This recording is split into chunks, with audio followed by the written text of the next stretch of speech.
ሰላም እንዴት ናችሁ? ቪዲዮውን ከመጀመራችሁ በፊት ላይክ እና ሰብስክራይብ ማድረግ እንዳትረሱ። ታሪካችን የሚጀምረው ሺያም በተባለች ወጣት ሴት ሲሆን በእንጀራ እናቷ ሚግቤን ወደሚባል ከተማ ወንድሟን ለመፈለግ የተላከች ሴት እንመለከታለን። ነገር ግን የእንጀራ እናቷ ሺያምን ለመግደል ነፍሰ ገዳይ ቀጥራ እንደ ዕድል ሆኖ ሺያም ቹዋን የተባለ ወጣት ያድናታል። ሆኖም ቹዋን የታደጋት ያለምንም ምክንያት አልነበረም። ሺያም ሱሄ የተባለ የባለጸጋ ሴት ልጅ እንደሆነች አስቀድሞ ያውቃል። በግልጽ ለማየት እንደሚቻለው ቹዋን ከ3 ዓመት በፊት ታላቅ ወንድሙን ለሞት ስላደረሰው ክስተት ከሺያም ፍንጭ ይፈልጋል። ይህ ብቻ አልነበረም። ቹዋም ወንድሙ መገደሉን በማመን የሺያምን አባት በግድያው ጠርጥሮታል። አሁን ላይ ቹዋን ወንጀለኛ በሞላበት ዓለም ውስጥ የጸጥታ ጠባቂ ሆኖ ሲሰራ እንመለከታለን። ይህም ስራው ስለ ወንድሙ ሞት መረጃ ለመሰብሰብ ረድቶታል። ይህ በእንዲህ እንዳለ ቀደም ሲል ሺያም ልትታገት የነበረው የማፊያ አለቃ ቀኝ እጅ በነበረው ቺንግፎንግ እቅድ ነበረ። ቺንግፎንግ ምንም እንኳን በደም የተዛመደ ባይሆንም ሺያም የምትፈልገው ወንድሟ ነበረ። ከዛም ሺያም ወደ ቻይና እንድትመለስ ቺንግፎንግ ትኬት ይሰጣታል። ነገር ግን ቹዋን ደርሶ ሺያምን ይወስዳታል። ከዛም ልብሶችን ገዝቶላት እንድትለብስ ያደርጋታል። ሺያምም በአሁኑ ጊዜ ያለ ፓስፖርትና መታወቂያ በህገወጥ መንገድ ሚግቤ ውስጥ ቀርታለች። ብዙም ሳይቆይ የሱቁ ባለቤት ሺያምም በሚያምር መልኩ አለበሰቻት። እንዲያውም የሰርጓ ቀን ይመስል ነበረ። በጣም አስውባት ነበረ። ቹዋንና ሺያም ሊጋቡ የደረሱ ጥንዶች ይመስሉ ነበር። በዚህ በኩል ቺንግፎንግ የማፊያው ቀኝ እጅ እንደሆነ እንመለከታለን። በዚህ በኩል ቹዋንና ሺያም ሲገቡ በጠባቂዎች ባህላዊ የእጽዋት መጠጥ ይቀርብላቸዋል። እነሱም ሳያውቁት ይጠጡታል። ነገር ግን መጠጡ ለአዲስ ተጋቢዎች የታሰበ ነበር። ቻያም የምታገባውና የመረጠችው ቹዋንን ነበር። ነገር ግን ቹዋን ጠላቴ ብሎ ከሚያስባት ሺያም ጋር ተጋቡ። ቺያም በዚህ በጣም ትበሳጫለች። ከዛም ቹዋንን ለማስመለስ ማሴር ትጀምራለች። ይህ በእንዲህ እንዳለ ለቹዋን የሱሄ ባዮሎጂካላዊ ልጅ አለመሆኗን ትገልጽለታለች። እናም የእንጀራ እናቷ ሀብቷን ለመውሰድ አግታት እንደምትፈልግ ትነግረዋለች። ቹዋምም ቀጥሎ ህይወቷ አደጋ ላይ እንዳለ ይነግራታል። ለዛም የእሱን መመሪያዎች እንድታከብር ይነግራታል። ከዛም ቹዋን ለጓደኛው የሺያምን የዲኤንኤ ምርመራ እንዲያጣራ ያደርጋል። ምንም እንኳን ሟ ባይሆንም ሹዋም ቺንግፎንግን ለማግኘት ቆርጣ ተነስታለች። ሆስፒታል የገባው አባታቸውን ሱሄ እንዲጠይቁት ቹዋንን ብትጠይቀውም ቹዋን አልተስማማም። ቀንም ሺያም ቹዋን ሲተኛ ጠብቃ ትወጣለች። ነገር ግን ያልጠበቀችው ነገር ይከሰታል። የማፊያ አለቃ ልጅ የሆነችው ቻያ ሰዎችን አሰማርታ ሺያምን በጫካ ውስጥ ታሳግታታለች። ከዛም ባልታሰበ መልኩ ቹዋን እና ጓደኛው መተው ያድኗታል። በዚህም ምክንያት ሺያም ለቹዋን ያላት ስሜት እየጠነከረ ይመጣል። ከዛም ትዕይንቱ ከበርካታ ዓመታት በፊት ወደሚገኝ ቦታ ይቀየራል። ሱሄ የተባለ ባለ ሀብት ከሚንቤ ከማይታወቅ ሻጭ ውድ የሆነ የከበረ ድንጋይ ለመግዛት ሲፈልግ በወቅቱ ዋና ጠባቂ የነበረው የቹዋን ታላቅ ወንድም ስምምነቱን ባህር ላይ ለማስጠበቅ ተልኮ ነበረ። ሆኖም መርከቧ በአሳዛኝ ሁኔታ ሰምጣ ወንድሙ ይሞታል።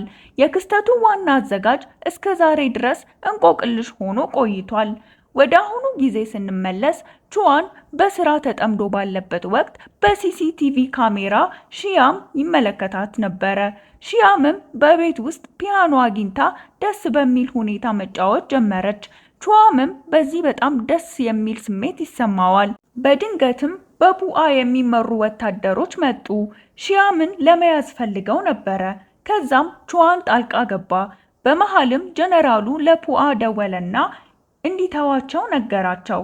የሆነውም ቹዋ የጀነራሉ የአክስት ልጅ ስለነበረ ነው። በመሃል ቹዋን ትዝታ ውስጥ ይገባል። በዚያን ቀን አመሻሽ ላይ በገጠር ቤታቸው የመብራት መቆራረጥ ሺያምን አስደነገጣት።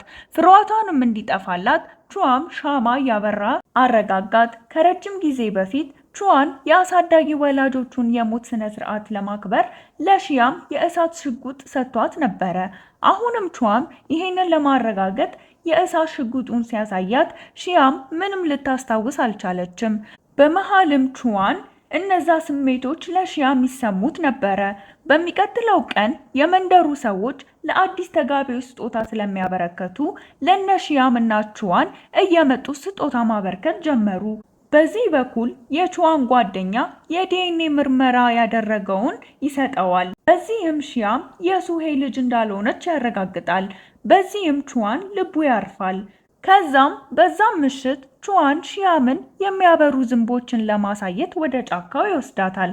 በዛም ሺያም ደስ ይላታል። ከዛ እያወሩበት ባለበት ወቅት ሺያም ወደ መንቤ የመጣችው ቺንግፎንግን ፈልጋ እንደሆነ ትነግረዋለች። በመሃል ከርቀት ቺንግፎንግ እያያቸው ነበረ። ወደ ቤትም ሲመለሱ ቺንግፎንግ ሺያምን እንዲያወሩ ጠየቃት። በመሃል ነበር ቹዋን ሺያምና ቺንግፎንግ ወንድምና እህት እንዳልነበሩ የተረዳው። ከዛም ሺያም ከቹዋን ጋር ያላትን ትዳር ለቺንግፎንግ ትነግረዋለች። በዚህም በጣም ይደነግጣል። ጊዜ ያለፈ ሲሄድም በሺያምና በቹዋን መካከል ያለው ግንኙነት እየጠነከረ ሄደ። ፍቅራቸውም ግልጽ ሆነ። በዚህ በኩል ሺያም ፓስፖርቷን ስትፈልግ ይታያል። ነገር ግን አልነበረም። በመሃልም ቺንግፎንግና ሺያም ተገናኝተው ብር ሰጣት። አካባቢውም ሁኔታ አደገኛ ስለሆነ ወደ ቻይና እንድትመለስ ነገራት።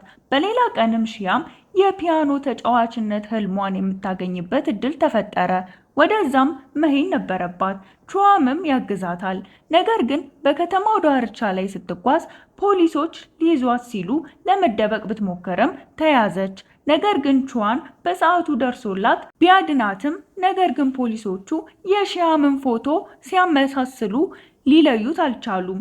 ምክንያቱም ቹዋም ከመሄዷ በፊት ለሺያም የእጽዋት መጠጥ ሰጥቷት ስለነበር ያ ደግሞ ጊዜያዊ ሽፋሽፍቶችን አስወጥቶባን ነበር። በዚህም የሺያም እቅድ ሳይሳካ ፒያኖ የመጫወት እድሏ ከሸፈ። በሚቀጥለው ቀን ሺያም ገላዋን ስትታጠብ አንሸራቷት ትወድቃለች። ከዛም ቹዋን ወደ ሆስፒታል ይወስዳታል። በመሃልም እንዴት ምንም አልተፈጠረም ብላ ሺያም ትጠይቀዋለች። እሱም እርግጠኛ ሳይሆን ምንም እንደማያደርግ ይገልጽላታል። በዚህ በኩል ቹዋን ልቡ ከሺያም ጋር ቢሆንም ቻያ ግን አሁንም ትወደዋለች። ይህ በእንዲህ እንዳለ የቹዋን ጓደኛ ከዚህ በፊት ከሺያም ውድ የሆነ እቃ ወስዶ ነበረ። ከዛም ለቻያ ሄዶ ይሸጥላታል።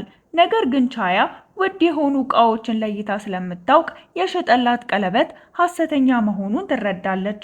ከዛም ሺያምን ከሰሰቻት። ሺያምም በዚህ ታዝናለች። ቹዋምም ኃላፊነቱን ወስዶ ካሳ ይከፍላል። በመሃልም ቻያ የዲኤንኤ ምርመራ የሺያምን በማቅረብ ቹዋንን ልቡ እንዲሰበር ታደርጋለች። ምንም እንኳን ሱሄ የወንድሙ ገዳይ ዋና ተጠርጣሪ አድርጎ ቹዋን ቢስለውም አንድ የማይታወቅ የከበረ ድንጋይ ሻጭ እንዳለ ያውቃል። በዚህ መሃል ሺያም ቹዋን ችላ እንዳላት ስለተሰማት ቺንግፎንግ ጋር ሄዳ ጊዜ ታሳልፋለች። ከዛም ሰክራ ስለነበር ቹዋን አዝሎ ወደ ቤት ይመልሳታል። በዚህም የፍቅር ስሜቱ እንዳደገ ነበረ። ሺያምም የሱሄ ልጅ መሆኗን መቀበል አልፈለገም። በነጋታውም ሺያም ልብስ ሳትለብስ በቹዋን ቤት ትነቃለች። በዚህም ስትደነግጥ ቹዋም ምንም እንዳልተፈጠረ ይነግራታል። ከዛም የሱሄ ልጅ መሆኗን ቢያቅም ቹዋም ምንም እንዳልተፈጠረ ራሱን ስሜቱን ተቆጣጥሮ ይቀመጣል። ነገር ግን ሺያም ምንም ስለማታውቅ ስሜታቸውን ይገላለጻሉ። በሚቀጥለው ቀን የማፊያ አለቃው ሺያም ከቹዋን ጋር እንዳለች ያውቃል። ከዛም እሷን ለመያዝ ይዘጋጃሉ። በመሃልም ቹዋን የሺያም አባት ሱሄ የወንድሙ ግድያ ላይ እጁ እንደሌለበት የሚያሳይ ቪዲዮ ይመለከታል። ነገር ግን ሺያም ይዟት ነበረ። ከዛም ቹዋን ያስመልጣታል። ነገር ግን ሺያም እግር ላይ ቦምብ ተጠምዶ ስለነበረ ከዛም የማፊያ አለቃው ይደርስባቸውና ይይዛቸዋል። የማፊያው አለቃ ልጅ ቻያም ቹዋንን በማገዝ የኔ እጮኛ ነው ትላለች። በዚህም ሺያም በጣም ታዝናለች። በመጨረሻም የቀለበታቸውን ዝግጅት ማዘጋጀት ይጀምራሉ። በዚህ በኩል ሺያም በጣም ትጎዳለች። ቺንግፎንግም እድሉን ተጠቅሞ ይንከባከባታል። በዝግጅቱም ላይ የከበረ ድንጋይ እንዲጎበኝ ተደርጎ ነበረ። ነገር ግን የከበረው ድንጋይ እውነተኛ አልነበረም፣ ቹዋም ሰርቆት ነበር። በዚህም የሺያን ሕይወት አደጋ ላይ እንደሆነ ስላወቀ ሊያስመልጣት ሞከረ። ነገር ግን ብዙ ኃይሎች ስለነበሩ ቹዋን ከነሱ ጋር ሲደባደብ ሺያም ታመልጣለች። ከብዙ ጊዜ በኋላም ሺያም እና ቺንግፎንግ ወደ ቻይና ተመልሰዋል። ከአንድ ዓመት በኋላም ሺያም በጣም ሀብታም ከሆነው ቹዋን ጋር መንገድ ላይ ይገጣጠማሉ። ሆኖም ሺያም አላወቀችውም ነበር። ቹዋምም ግራ ይጋባል። ሺያም አሁን ላይ የአባቷ ሱሄ ድርጅት ከሚመራው ቺንግፎንግ ጋር ታጭታ ነበረ። ነገር ግን የእንጀራ እናቷ ባል ቦንግ ሺያምን ሊገላት ይፈልግ ነበረ። በሌላኛው በኩል ሺያም የቹዋንን ቤት ልትጎበኝ ትሄዳለች። አሁን ላይ ሺያም ከቹዋን ይልቅ ይበልጥ ቺንግፎንግን ታምነዋለች። ቹዋምም የነበራትን ትውስታዎች እንዲመለሱ ይጥራል። በመሃልም ቺንግፎንግ ቹዋን ጋር ወንጀሉን የሚያሳይ ግልጽ የሆነ ቪዲዮ እንዳለ ያውቃል። ለዚህም የሺያምን ትብብር ይፈልጋል።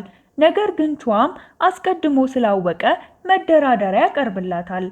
ቪዲዮውን ውሰድ ወይም ሺያምን አለው። እሱም ቪዲዮውን ይመርጣል። ራስ ወዳድነቱንም በማሳየት ሺያምን ይተዋታል። በመቀጠልም ሺያምና ቹዋን እቅድ አውጥተው የቺንግፎንግን ወንጀል አጋለጡ። በመጨረሻም ቹዋንና ሺያም ጥሩ የሚባል ህይወትን በፍቅር መኖር ጀመሩ። በመጨረሻም የሺያሞና የቹዋን ታሪክ ፍቅር በጨለማው ዘመን እንደሚጸናና ጠላቶቻቸውን በጋራ ገጥመው ዛሬ ላይ በእምነት አንድ ላይ መኖር ጀምረዋል። የዛሬ ታሪክ የሚያስተምረን ሰዎችን ከመወንጀላችንና የህይወታችንን ጊዜ ከማጥፋታችን በፊት ትክክለኛውን እንድንመርጥ ያስተምረናል።